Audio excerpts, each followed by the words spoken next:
আসসালামু আলাইকুম। হাসান খালেদ, সভাপতি, বাংলাদেশ তৃণমূল পার্টি, আপনাদের সাথে। দর্শক শ্রোতা, আজকে কথা বলবো রাজনৈতিক দলসমূহের নিবন্ধন প্রক্রিয়া নিয়ে। বাংলাদেশ তৃণমূল পার্টি চায় কিছু কাজ সরাসরি জনগণের হাতে থাকুক, জনগণ সিদ্ধান্ত নেই। সবাই যদি আমরা রাষ্ট্রের কর্মচারীদের কাছে দৌড়াই, তাহলে তো আমাদের অবস্থান থাকে না।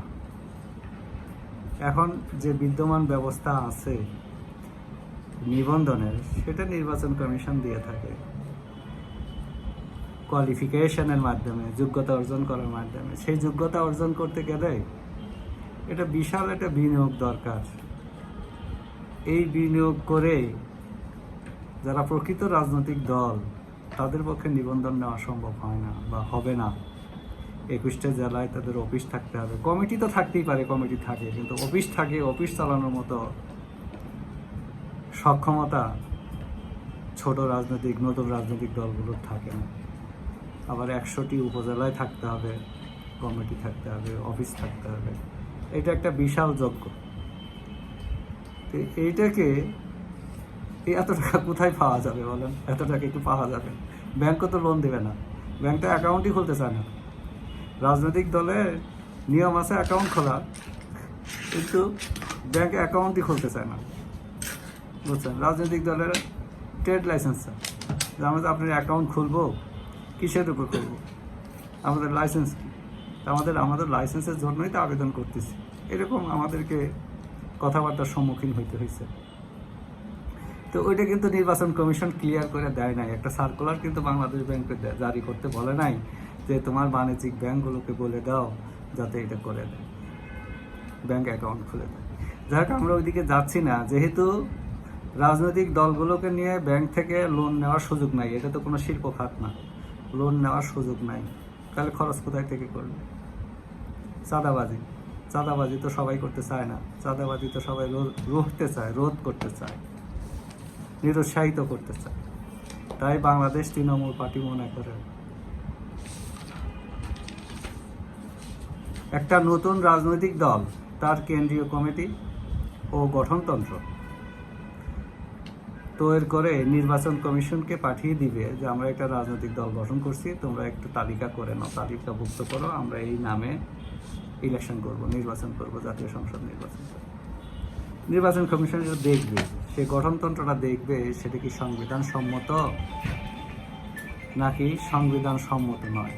যদি সংবিধান সম্মত হয় তাহলে কোনো সমস্যা নেই, সে তালিকাভুক্ত করে রাখবে। আর যদি সংবিধান সমর্থন না করে, তাহলে যতটুকু ব্যত্যয় করে সেইটুকু ব্যাখ্যা নির্বাচন কমিশন রাজনৈতিক দলের কাছে চাইবে।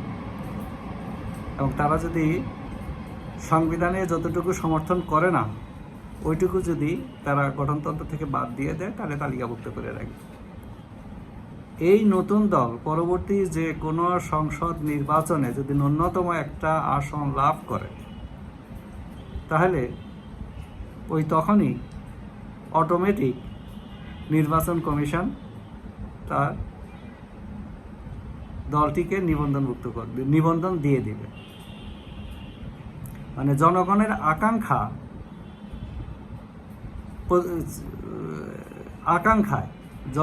আকাঙ্ক্ষায় নির্বাচন কমিশন তার রেজিস্ট্রেশনটা দিয়ে দেবে এবং তাদেরকে মেনটেন করবে, রাজনৈতিক দল হিসেবে মেনটেন করবে। তাইলে আপনার রেজিস্ট্রেশনের দায়িত্বটা থাকলো একেবারে জনগণের উপরে। জনগণ তার কর্মসূচিতে পছন্দ করছে এবং আসন নির্বাচনে তাকে এক বা একাধিক আসন দিয়েছে তাদের প্রতিনিধিত্ব করার। এইটা বাংলাদেশ তৃণমূল পার্টি ইচ্ছা, আকাঙ্ক্ষা। কারণ বাংলাদেশ তৃণমূল পার্টি সবসময় জনগণের প্রভুত্ব প্রতিষ্ঠা করতে চায়। তারই অংশ হিসেবে এইটা যে একটা রাজনৈতিক দল ওপেন হবে, যাত্রা শুরু করবে, সেটা জনগণের ইচ্ছার উপরেই হোক না কেন, তারা নিবন্ধন পাবে, সেটা জনগণের ইচ্ছার উপরেই হোক না কেন। তাই এই যে এখন যে অবস্থা চলতেছে, কি হয়, নির্বাচনের আগে একটা সার্কুলার হয়, নিবন্ধন দিবে। এইখানে আবার দুর্নীতি হয়, এইখানে স্বজনপ্রীতি হয়, ইচ্ছাধীন। আমরা তো দেখলাম এতগুলো অ্যাপ্লিকেশন পরে দেখা যায় দুইটা একটা দলকে ইচ্ছা মতো মানে সুবিধা মতো সরকার এটাকে, নির্বাচন কমিশন তো মুখে যতই বলুক আসলে তো স্বাধীন না, সরকার যেটা বলে সেটাই করে। এটা আমরা আগেও দেখেছি, এবারও দেখলাম দুইটা দলকে নিবন্ধন দিয়েছে।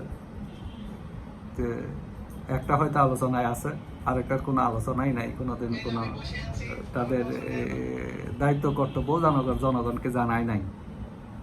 কাজে এই কারণেই বাংলাদেশ তৃণমূল পার্টি চায় নিবন্ধনের দায়িত্বটা জনগণের হাতে থাকুক।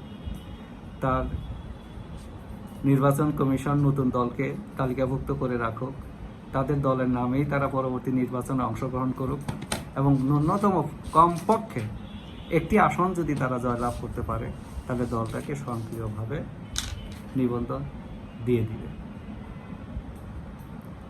আমাদের চিন্তাটা আপনারা গ্রহণ করবেন আশা করি, কারণ এটাই হলো প্রজ্ঞার কাজ, জ্ঞানের কাজ। কারণ এখানে কোনো দুর্নীতি নাই, এইখানে কোনো অর্থ ব্যয়ের প্রশ্ন আসে না, এখানে কোনো বিনিয়োগের প্রশ্ন আসে না।